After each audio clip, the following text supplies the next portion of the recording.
Tänase tunni teemaks on nähtused.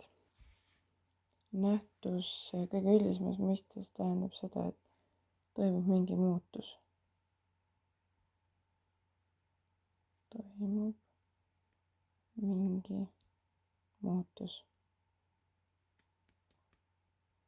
Ja selle järgi, missugune muutus siis toimub, saab nähtuse liigitada kolmeks: füüsikalisteks, keemilisteks ja bioloogilisteks. Füüsikaliste nähtuste puhul on oluline meelde jätta see, et aine jääb samaks, et aine ei muutu. Füüsikaliseks nähtuseks on näiteks aine oleku muutumine, näiteks vesi jäätub, aga vesi on ikka H2O, ehk siis aine jääb samaks. Või näiteks ruumala muutub või mingit tahket ainet peenestatakse. Või näiteks joonlauda painutatakse.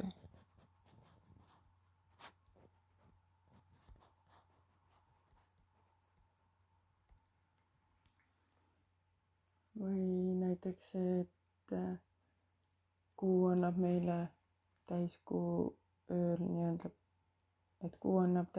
meile päris palju valgust. Või see, et vesi voolab jões. Et sellised, kus aine ise ei muutu, aga mingi muutus ikkagi toimub, on füüsikaline nähtus. Siis teine siit on keemiliste nähtuste plokk nii-öelda.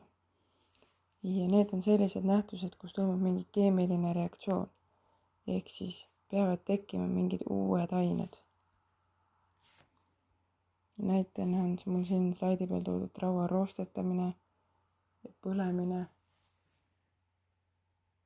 Siin võib olla ka näiteks see, et kui sul on kodus mingi mahl, mis läheb käärima.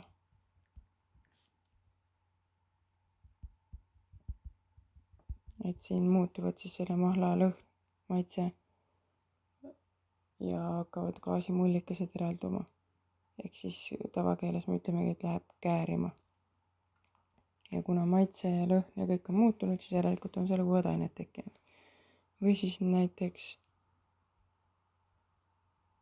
koogi ära kõrvetamine.